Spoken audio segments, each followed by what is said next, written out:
Dia 15 de fevereiro. Os santos Cirilo e Metódio, 869 e 855. Ao ler os nomes desses santos irmãos, o nosso espírito se transporta aos povos da Boêmia, Bulgária e Polônia, que veneram em Cirilo e Metódio seus apóstolos da fé cristã. Cirilo e Metódio eram naturais de Tessalônica e fizeram os estudos em Constantinopla.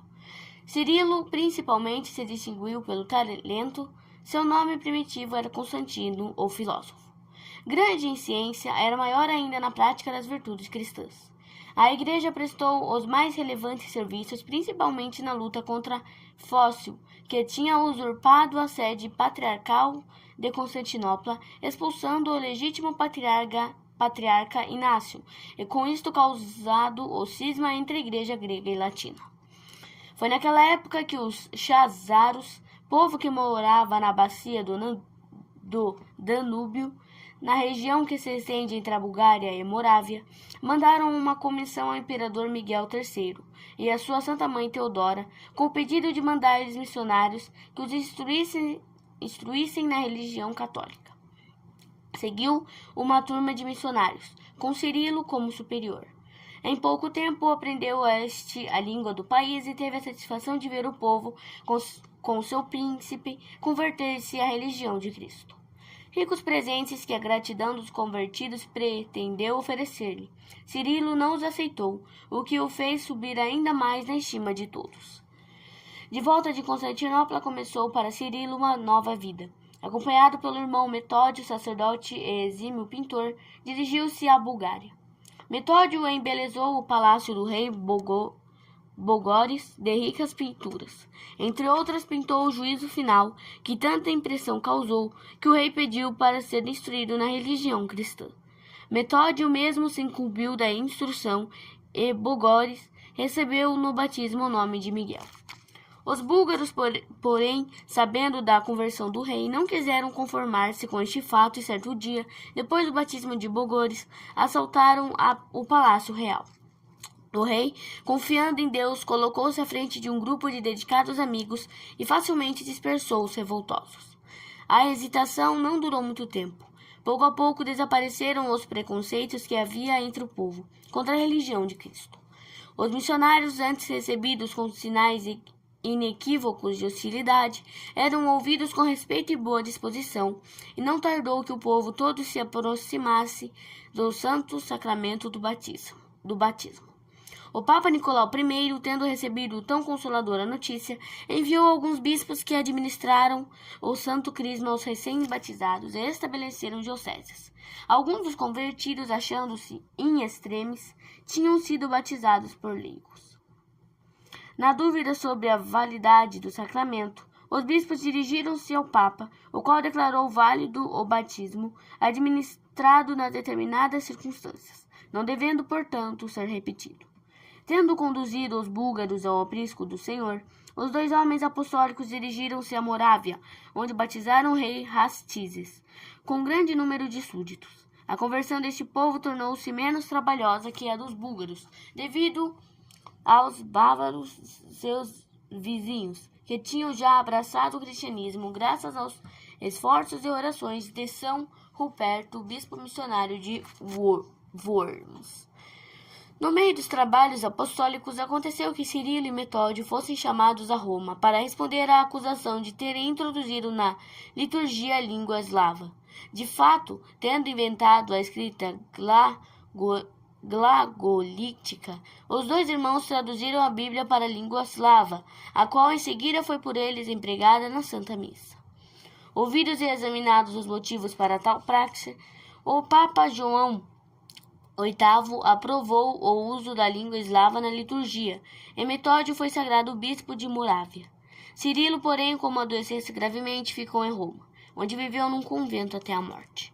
Metódio dedicou-se com toda a energia à direção da nova diocese e à conversão do povo.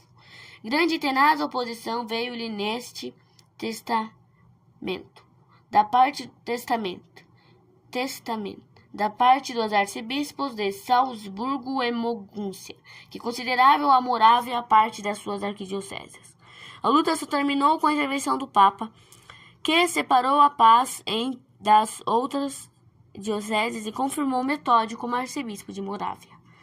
Se foram grandes as lutas e desgostos na administração da arquidiocese de Morávia, grande também foi o consolo que São Metódio experimentou pela conversão de Borivai, duque da Boêmia, que com toda a família recebeu o santo batismo. O exemplo do duque arrastou o povo que aos milhares se aproximou da pia batismal. São Metódio erigiu em Praga 2 igrejas, a de Nossa Senhora e a dos apóstolos São Pedro e São Paulo, além de muitas outras que se fizeram na Boêmia. A Polônia foi o terceiro país para onde São Metódio se dirigiu. Trabalhando sempre com o mesmo zelo, em poucos anos ganhou os poloneses a religião de Cristo. Indo mais além, penetrou no país dos moscovitas e fundou o arcebispado de Kiev. Não é, portanto, para se admirar de que quase todos os povos eslavos, como sejam os moravos, boêmios, silesianos, poloneses, croatas, dácios, cárnios, panônios e russos, venerem Cirilo e Metódio, seus apóstolos. São Metódio alcançou a idade muito avançada. Exausto das fadigas da vida apostólica, voltou para Morávia, onde Deus lhe concedeu uma santa morte, sendo-lhe o túmulo glorificado por muitos milagres. Os poloneses celebram a festa dos 2 santos irmãos no dia 14 de fevereiro. O Papa Leão XIII elevou a festa à categoria de duplex, prescrevendo-a para toda a igreja. As relíquias de São Metódio mais tarde foram transportadas para Roma, onde descansam ao lado dos restos mortais de seu irmão Cirilo. Reflexões. A Igreja Oriental separou-se da Ocidental, por não querer ficar em dependência do Papa Romano. Livre de Roma, quis Deus que o Império Oriental perdesse a autonomia e os povos do Oriente fossem obrigados a aceitar o duro jugo dos maometanos. As belas igrejas orientais, fundações dos apóstolos, como Antioquia, Jerusalém e Alexandria, sofreram muito sob a dominação turca, embora sentissem a mão de Deus que as castigava, não se convenceram e não se arrependeram dos seus erros. Castigo mais doloroso não é possível imaginar-se que este, de que Deus retirasse de um povo e entregá-lo à sua cegueira e às paixões. Assim foram castigados os judeus, que se negaram a aceitar as bênçãos da redenção. A fé é uma graça inestimável e tudo devemos fazer para conservá-la e dela nos tornar cada vez mais dignos. Servamos a Deus em humildade, com sentimento de gratidão, amor, e não nos esqueçamos de pedir por aqueles lastimáveis povos que se acham ainda nas trevas do paganismo e do pecado, para que Deus deles, se compadecendo, os faça chegar ao conhecimento da luz que é Cristo, nosso Senhor. Especial menção devemos fazer hoje em nossas orações para que Deus se amercele dos povos cismáticos do Oriente, ele lhes dê reta compreensão e os conduza à unidade da Igreja que em tempos de paixões agitadas lastimavelmente deixaram.